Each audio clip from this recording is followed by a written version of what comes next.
Hello दोस्तों, welcome back to our channel law vacancy. और आज के इम्पोर्टेंट सेगमेंट में हम जिस नोटिफिकेशन के बारे में बात करने जा रहे हैं वो high court of Cuttack centre for judicial archives of Orissa ने निकाली है। तो इन्होंने ये जो जॉब निकाली है वो लीगल रिसर्चर की यानी कि लॉ रिसर्चर की पोस्ट पर वैकेंसीज निकाली हैं। और इसमें टोटल 4 वैकेंसीज निकाली गई हैं और ये टोटल कॉन्ट्रेक्चुअल बेसिस की जॉब है और इसमें फ्रेशर्स आराम से अप्लाई कर सकते हैं।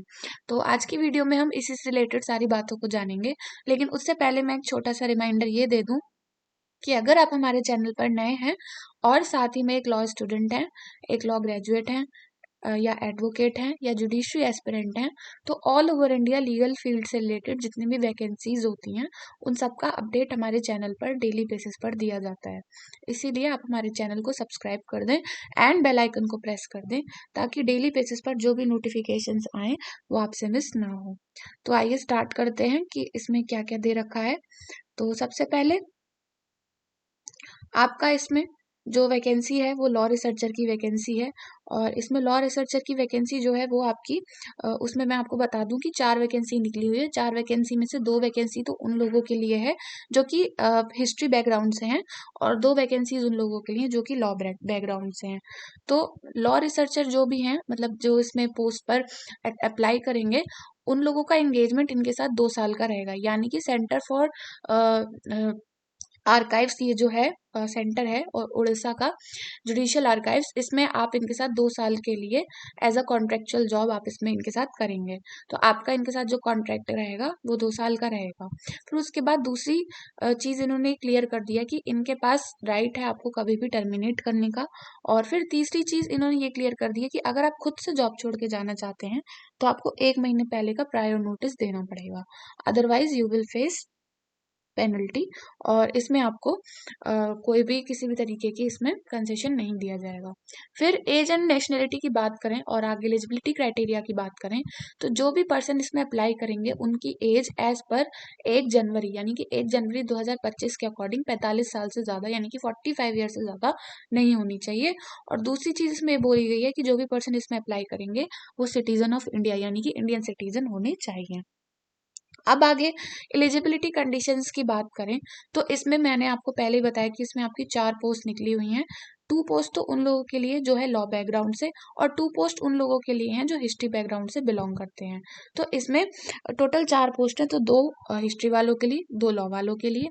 और लॉ वालों के लिए जो भी इसमें आपका क्वालिफिकेशन रहने वाली है वो ये है कि आपके पास एलएलबी की डिग्री होनी चाहिए या फिर एलएलएम की डिग्री। अगर एलएलबी की है और एलएलएम की है तो भी आप अप्लाई कर सकते हैं। तो इस बात से बिल्कुल क्लियर हो चुका है कि आपके पास अ, इसमें आप फ्रेशर्स हैं तो आप इसमें आराम से अप्लाई कर सकते हैं। और इसमें आपके पास कोई भी एक्सपीरियंस की ऐसा ज़रूरत नहीं है। आपको यहाँ पे तीस चौथा पॉइंट दिख रहा होगा कि इसमें एक्सपीरियंस की बात करी गई है, तो मैं इस चीज़ को एक्सप्लेन कर दूं कि इसमें लिखा हुआ है कि कैंडिडेट मस्ट हैव यानी कि उसके पास होना ही चाहिए good working knowledge of computer. Computer की अच्छी नॉलेज होनी चाहिए। लेकिन अगर कैंडिडेट के पास 3 साल का प्रैक्टिस का एक्सपीरियंस है या फिर लॉ फील्ड में वर्क करने का एक्सपीरियंस है, टीचिंग का एक्सपीरियंस है, तो इसमें आराम से अप्लाई कर सकते हैं, उनको प्रेफरेंस ज़्यादा दी जाएगी। फिर उसके बाद इसमें ये लिख रखा है कि आपका जो भी आगे आपको किसी भी क्रिमिनल केस में इन्वॉल्व नहीं होना चाहिए, केस वगैरह में आपका नाम नहीं आना चाहिए। तो ये तो बहुत ही सिंपल सी बात है। फिर उसके बाद अगर हम मेथड ऑफ सिलेक्शन की बात करें तो इसमें आपका क्या है कि मेथड ऑफ सिलेक्शन इन्होंने बिल्कुल क्लियर कर रखा है कि the application form can be downloaded. और इसमें आपका जो मेथड ऑफ सिलेक्शन वो रहने वाला है, इंटरेस्टेड कैंडिडेट्स में अप्लाई। और फिर उसके बाद आपका ये इसमें मेथड ऑफ सिलेक्शन है, यस इसमें मेथड ऑफ सिलेक्शन इनके अकॉर्डिंग है कि या तो आपका रिटर्न टेस्ट कराएं या फिर आपका इसमें इंटरव्यू करवाएं। There shall be selection of candidates as per the modalities to be fixed by the committee. तो अभी इसमें फिक्स नहीं किया गया है कि या तो आपका रिटर्न टेस्ट होगा या इंटरव्यू होगा या फिर दोनों किए जाएंगे। और फिर उसके बाद उन्होंने लिखा है selection shall be made in order to merit in the selection test. तो जो भी इनका सिलेक्शन टेस्ट है होगा, चाहे वो इंटरव्यू होगा चाहे वो रिटर्न टेस्ट होगा, वो आपको बाद में पता चलेगा जब आप अपना एप्लीकेशन फॉर्म फिल करके इनको भेजेंगे और तब जाके आपको पता चलेगा। तो मैं इस वीडियो में आपको सिलेबस नहीं बता पाऊंगी और आपके साथ सिलेबस नहीं डिस्कस कर पाऊंगी। दूंगी। सो वीडियो के बाद में आप मुझसे मत पूछेगा, क्योंकि ये आपको बाद में पता चलेगा जब आप इसमें फॉर्म फिल कर देंगे। अब उसके बाद अगर हम रेन्यूमरेशंस यानी कि सैलरी की बात करें, तो जो भी पर्सन इसमें अप्लाई करेंगे उनके लिए सैलरी 30,000 यानी कि 30,000 रुपये पर मंथ रहने वाली है। और इसमें जो भी आपका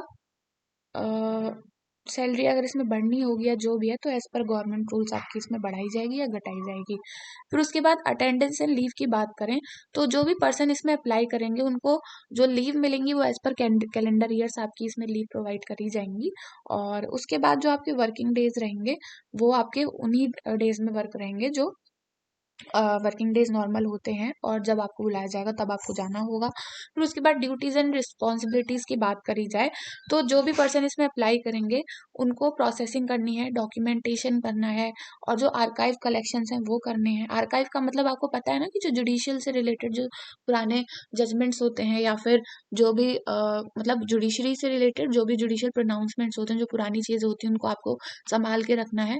फिर जो डायरेक्टर होगा आपको उसको असिस्ट करना है। फिर उसके बाद आपको कोऑर्डिनेट करना है, फैसिलिटेट करना है वहाँ पे सारी जो भी चीज़ रिस्पॉन्सिबिलिटी आपको दी जाएगी। फिर उसके बाद जो भी आपको डायरेक्टर असाइन करेंगे, रिसर्च प्रोजेक्ट वगैरह रिसर्च करनी आनी चाहिए, ड्राफ्टिंग करनी आनी चाहिए, वो सब आपको इसमें करना आना चाहिए। फिर उसके बाद इसमें एक चीज़ और मेंशन करी गई है कि जो भी इसमें अप्लाई करेंगे उनकी ट्रेनिंग करवाई जाएगी। कैसे? जैसे आपका सिलेक्शन हो गया तो आपका ओडिशा स्टेट जुडिशियल एकेडमी में आपको ट्रेनिंग करवाई जाएगी कि आपको आगे काम कैसे मेंटेन करना है। फिर इसमें आपका conduct during terms and conditions जो आपका रहता है, जब आप पीडीएफ को ध्यान से देखेंगे तब आप उसमें आराम से गो थ्रू कर लीजिएगा। फिर इसके बाद इसमें सर्टिफिकेट्स के बारे में लिखा हुआ है और इसमें फर्दर इन्फॉर्मेशन मेंशन कर रखी है, तो जब आप पीडीएफ को देखेंगे तब आपको पता चल जाएगा।